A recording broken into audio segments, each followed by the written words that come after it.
সেটা দেখেই আমি বুঝতে পেরেছিলাম যে এখানে একটা ভালো একটা দিন কাটতে চলেছে আমার। সকাল থেকে যেভাবে আমরা একসাথে কাজ করলাম, প্রায় 25-30 জন আমরা একসাথে ওয়ার্কশপ করেছি, এবং অদ্ভুত বিষয়, সেটা আমি সবার সঙ্গে শেয়ার করতে চাইবো যারা ওয়ার্কশপের বাইরে যারা আছেন এখানে। আমরা এখানেই 1 ঘন্টার মধ্যে 4টে একদম ফ্রেশ গান তৈরি করেছি।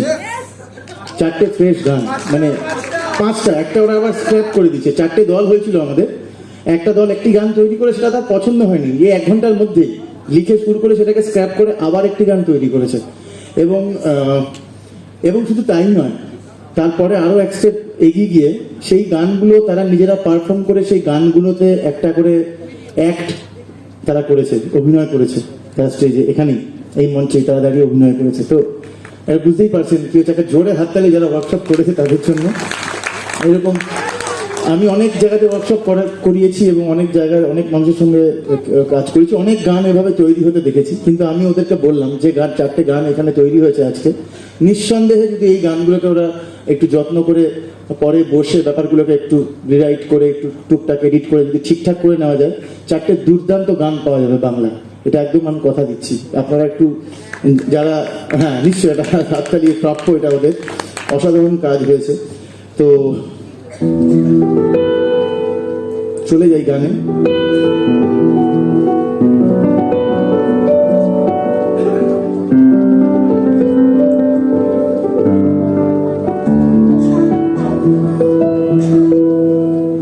রূপমদা কেন গাইলাম? রূপমদা গাইবার কারণ নচিদা এবং রূপম ইসলাম শুনেই আমার মনে হয়েছিল, নচিদার গান শুনে আমি নচিদার মতো করে গাইবার চেষ্টা করতাম। আর যখন নচিদার গান শুনছি তখন এতটা ম্যাচুরিটিও ছিল না। আর যখন রূপমদার গান শুনছি সেই সময়তে জাস্ট সদ্য কলেজে উঠেছি, কলেজে পড়ছি, এবং একটা অদ্ভুত সময়, কি করব না বুঝে উঠতে পারছি না। সদ্য এই টুকটাক পাড়ার আড্ডায় বা কলেজের হোস্টেল রুমে বসে গান শোনাচ্ছি বন্ধু বান্ধবদের, সেটা একদমই খুব ক্যাজুয়াল ভাবে শুরু হয়েছিল। একটা র্যাগিং হয় আমার হোস্টেলে, সেখান থেকে আমার গান গাওয়া শুরু হয়। তার আগে আমি কখনো ভাবিনি যে আমি গান বাজনা করবো, তার আগে আমার গান কেউ শুনতেই চাইনি আমার গলাতে। তো সেখান থেকে গান বাজনা শুরু। এবার গান বাজনা তো নিজের মতো চলছে। না, একদম না। আমার সাথে যেটা হয়েছিল সেটা আমাদের মজা লাগছিল, সেটা র্যাগিং কি করে হয়। সেখানে আমাদের সবাইকে এসে সিনিয়ররা এসে গান গাইতে বলছেন, কোনো একটা কবিতা পুরো নির্ভুল পাঠ করতে বলছেন। এগুলো আমি জানি না এগুলো র্যাগিং কিনা। সেখানে কোনো রকমের টর্চার, শারীরিক অত্যাচার বা এরকম কিছু ছিল না। তো যা হোক, এখন র্যাগিং এর রূপ একদম, মানে কোনোভাবেই বরদাস্ত করা যায় না। তখনও যে খুব এনজয় করেছিলাম প্রথম সেটা না, পরের দিকে ব্যাপারটা অন্যরকম হয়ে গিয়েছিল। তো যাই হোক, যে কারণেই হোক, ওইখান থেকে আমার গান গাওয়া শুরু হয়েছে।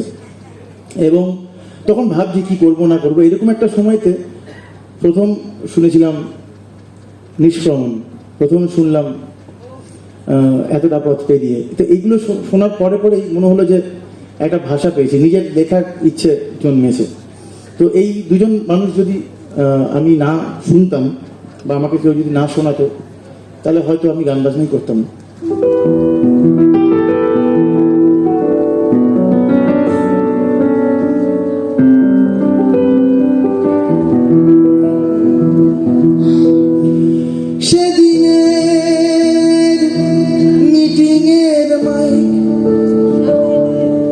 সেদিনের কলেজের স্ট্রাইক,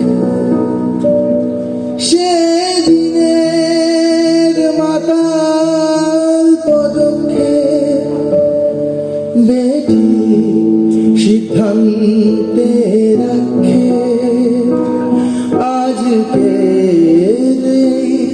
মাপা পদচারণ, সেদিনের তালের কাছে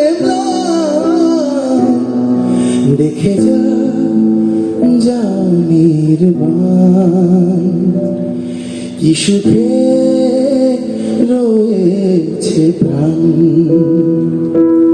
দেখে যাও নির্বাণ, কি সুখে রয়েছে প্রাণ,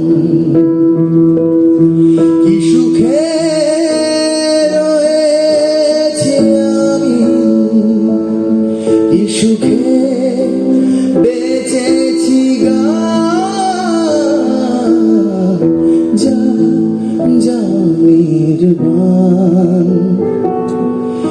সুখে রয়েছে প্রাণ।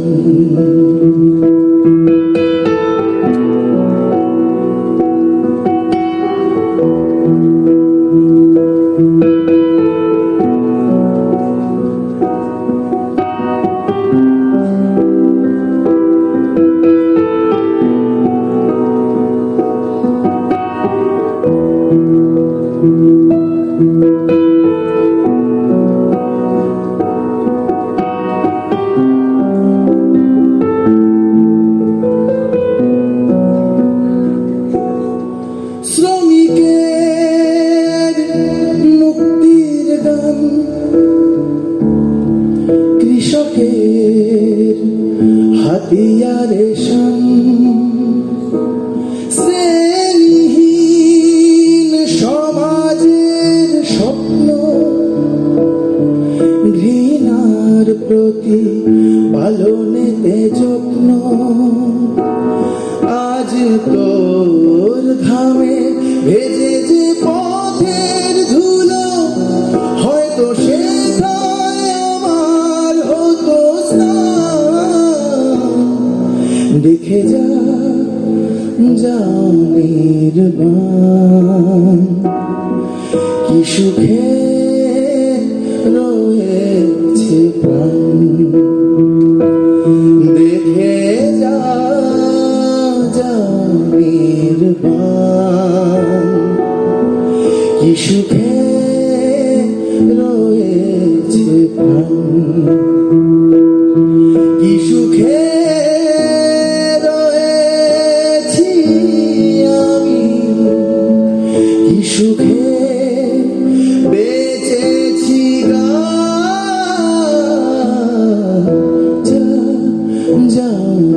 নির্বাণ, কি সুখে রয়েছে প্রাণ। দেখে